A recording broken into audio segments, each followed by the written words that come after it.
Et en Côte d'Ivoire, nous disons que c'est celui qu'on ne connaît pas. C'est un investissement de faire. C'est assistant à Goïtouma. Vous avez compris? Mais c'est ça aussi la francophonie. C'est celui qu'on ne connaît pas qu'on appelle héros. Bien. Mais quand on connaît quelqu'un, on l'appelle par son prénom. Eh bien, c'est l'histoire du roi Lion. Il n'est pas mort ce soir. Le roi Lion, la reine Lion et les lionceaux vivaient en Arabie très bien dans leur royaume. Seulement cette année-là, il a fait chaud, terriblement chaud. Il n'avait absolument rien à manger. Les animaux mouraient de faim. Mais le roi Lion et sa famille mangeaient très bien parce que le roi Lion se servait dans le grenier royal. Ce qui ne faisait pas du tout plaisir aux autres animaux qui ont dit ceci. Nous avons tous contribué à remplir ce grenier. Maintenant que les temps sont durs, difficiles, non, il mange avec sa famille et nous, on meurt de faim. C'est pas nouveau ça. Il a commencé à planer dans l'air un soupçon de coup d'état savanneux. Le roi Lion a été informé par sa femme, la reine Lion, qui elle-même a été informée par les oiseaux. Ce sont les agents secrets du royaume, les James Bond. Le roi Lion se demande ce qu'il faut faire pour ne pas perdre son fauteuil royal. On dit que la nuit porte conseil. La nuit venue, le roi Lion demande conseil à la reine Lion. Et la reine Lion, très inspirée, dit au roi Lion, pour garder ton fauteuil royal, demande aux animaux de sortir du royaume, aller partout dans le monde chercher à manger.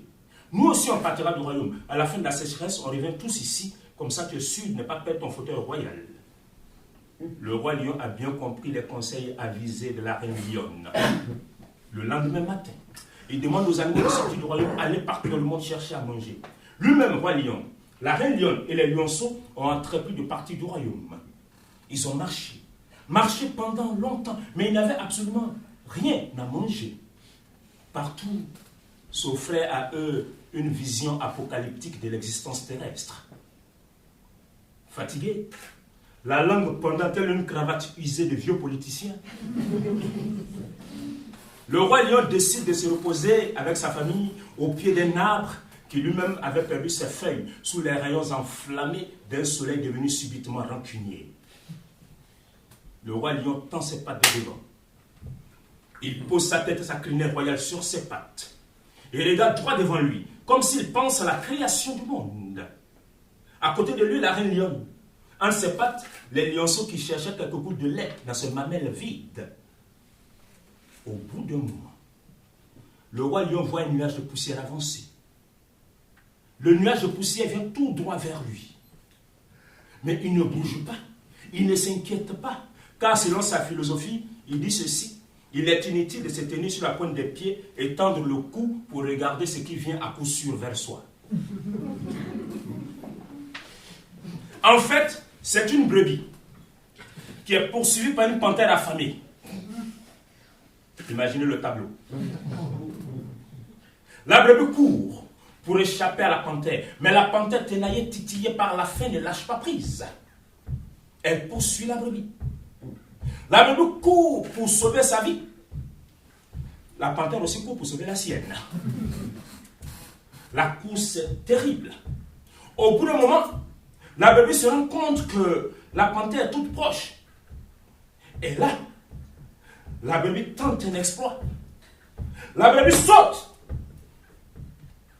La panthère aussi saute.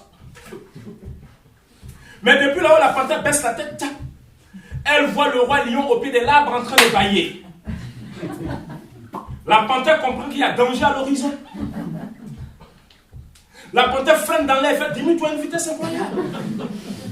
Ça, c'est digne de dessin animé, ça. Hein? Walt Disney Pictures. La brebis, quant à elle, atterrit devant le roi Lion, affamé. Le roi Lion regarde la brebis. La brebis regarde le roi Lion. La reine Lion et les lionceaux regardent la scène. Que va-t-il se passer? Suspense général. Il manque seulement la musique du film. La brebis se dit ceci: la meilleure défense, c'est l'attaque. La brebis insulte donc le roi Lion. Le roi Lion ne bouge pas. La brebis donne des coups de sabot au roi Lion. Le roi Lion ne dit absolument rien. La reine lion regarde la scène et elle ne reconnaît pas son lion.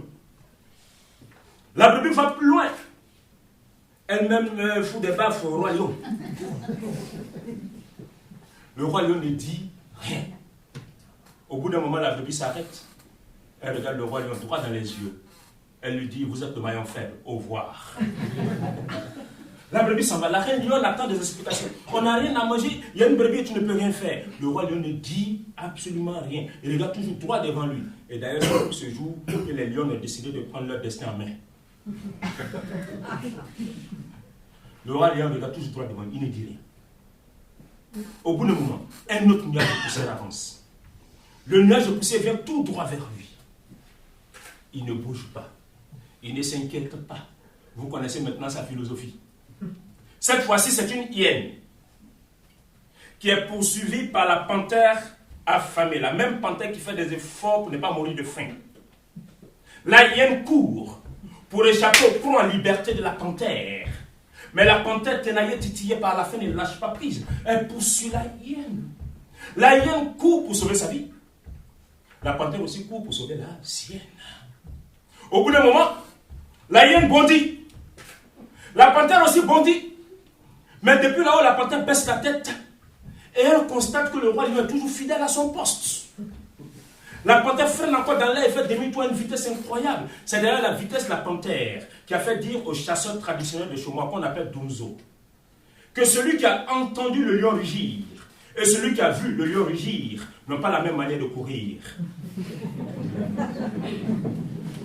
Ça va de soi. La hyène, quant à elle, atterrit devant le roi lion affamé. Le roi lion regarde la hyène regarde le roi lion. La reine lionne et les notions regardent la scène. Là aussi, que va-t-il se passer? Suspense général. Vous connaissez la musique du film maintenant. Comme toute attente, la hyène tombe raide morte. Ouais, ça a été la réaction de la reine lionne. Elle a fait ah. Les lionceaux dressés sur leurs pattes, les oreilles tendues, ne comprennent rien. C'est seulement en ce moment-là que le roi lion se lève. Il redresse sa crinière royale. Il bombe sa poitrine royale. Il sort sa queue royale. Et de sa voix royale, il dit à sa femme, femme, il y a à manger. La reine lion ne comprend pas, elle attend des explications. Et le roi lion dit, vois-tu la brebis? Elle vit avec les hommes. Elle écoute la radio, elle regarde la télévision. Elle ne sait pas qui je suis. Elle ne sait pas de quoi je suis capable. Voilà pourquoi elle a fait tout ce cinéma, elle est repartie. Mais la hyène, nous vivons ensemble. Elle me connaît. Elle sait de quoi je suis capable. Voilà pourquoi très tôt, elle a tiré sa révérence en tombant raide morte. Et c'est plus cette histoire qu'en Côte d'Ivoire on dit, c'est celui qu'on ne connaît pas qu'on appelle « Hé, oh, toi, hé, viens ». Quand on connaît quelqu'un, on l'appelle par son prénom. Plus les peuples se fréquenteront, plus les murs de préjugés prendront des fissures importantes.